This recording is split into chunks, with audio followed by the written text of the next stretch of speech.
चॉकलेटी बहू। सुनीता जी की बहू की उम्र अब लगभग 37 साल की हो चुकी थी, लेकिन दिखने में अब भी वो किसी 22 साल की लड़की की तरह खूबसूरत लगती थी। सुनीता जी की बहू का नाम था अवनी।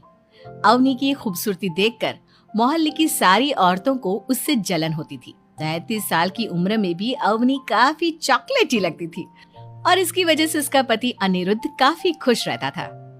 अरे अवनी, हमारी पड़ोसन कल कह रही थी, सुनीता जी आपकी बहू को देखकर तो लगता ही नहीं कि 37 की हो गई है।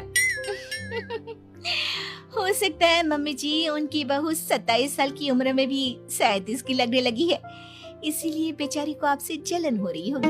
वैसे बहू, मैं किसी से कहूंगी नहीं, लेकिन एक बात तो बता, तुम्हारी इस जवानी का राज क्या है?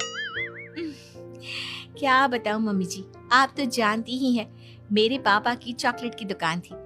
मुझे बचपन से ही ना चॉकलेट खाने का बड़ा शौक था। और एक बात बताऊं, मैंने अपने बेडरूम में एक बड़े से बॉक्स में बहुत सारी चॉकलेट रखी हैं और रोज कम से कम 4 चॉकलेट खाती हूँ। बस इसी की वजह से मैं इतनी चॉकलेटी और खूबसूरत दिखती हूँ। अरे लेकिन मैंने तो सुना था कि ज्यादा मीठा खाने से आदमी बूढ़ा दिखने लगता है। ये सब कहने की बातें हैं। चॉकलेट खाने से तो इंसान मीठा मीठा बोलता है और खूबसूरत दिखता है। लेकिन आप किसी से कहना मत सासू माँ। अगले दिन जब सुनीता जी अपने पड़ोस की औरत से मिलती है तो उनकी पड़ोसन फिर से वही सवाल करती है। अरे सुनीता जी बताइए तो सही, आखिर आपकी बहू इतनी चॉकलेटी कैसे दिखती है?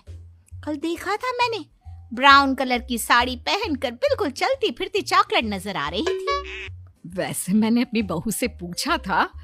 अब देखो, उसने ना मुझे किसी को बताने से मना किया है, लेकिन तुम मेरी सहेली हो इसलिए बता देती हूँ। अरे हाँ बताओ ना सुनीता बहन, मैं भी उसका नुस्खा अपना लूंगी और जवान दिखने लगूंगी। और मेरी बहू, वो तो 27 साल की उम्र में ही बूढ़ी होने लगी है, फिर देखना अपनी बहू से भी ज्यादा खूबसूरत दिखूंगी।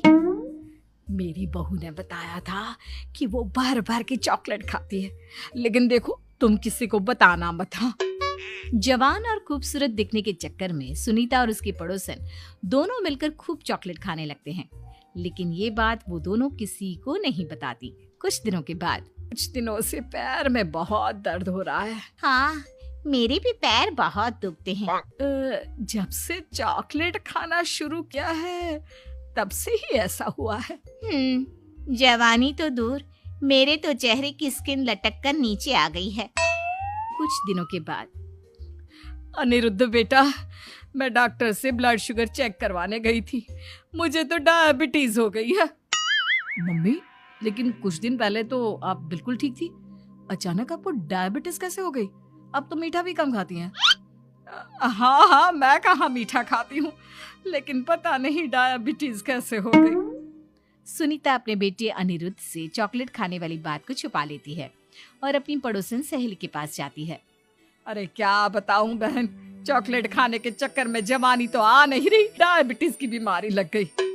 हाय रे, मेरे साथ भी यही हुआ। मैं अभी डॉक्टर से शुगर चेक करवा के आई तो पता चला कि डायबिटीज आ गई है। अरे भगवान भला करे तुम्हारी बहू का, जिसने हमें चॉकलेट खाने की सलाह दी। लेकिन मेरी बहू ने कब कहा कि हमें चॉकलेट खानी चाहिए? उसने तो ये बताया था कि वो चॉकलेट खाती है। लेकिन अब हम क्या करें, हम दोनों तो जवान दिखने के चक्कर में बीमारी की चपेट में आ गए। तुम कहो तो मैं अपनी बहू से ही इसका इलाज पूछ लेती हूँ। अरे वो तो इतना चॉकलेट खाती है, उसे भी तो डायबिटीज हुई होगी ना, तो वो भी तो अपना ध्यान रखती होगी। अरे रहने दो, तुम्हारे चक्कर में लेने के देने पड़ जाएंगे। जानती हो, हमारे मोहल्ले की सारी औरतों को डायबिटीज हो गई है। अरे लेकिन उन्हें कैसे डायबिटीज हो गई? यह कोई छूत की बीमारी थोड़ी ना है। बुरा मत मानना, वो तुम्हारी बहू का जवान दिखने वाला नुस्खा मैंने उन सबको भी बता दिया था। हाय रे, ये क्या कर दिया तुमने? मोहल्ले की सारी औरतों को मीठे की बीमारी लगा दी। अरे लेकिन अब क्या होगा ये बताओ। होना क्या है, जवानी तो दूर, अब बुढ़ापा जल्दी आ जाएगा। और फिर अगले दिन, मम्मी जी, मैंने सुना आपकी शुगर बहुत हाई आई है। हाँ बहू, अब मैं बीमार ही रहूंगी, पूरी जिंदगी ऐसे ही कटेगी। अरे मम्मी जी, लेकिन आपने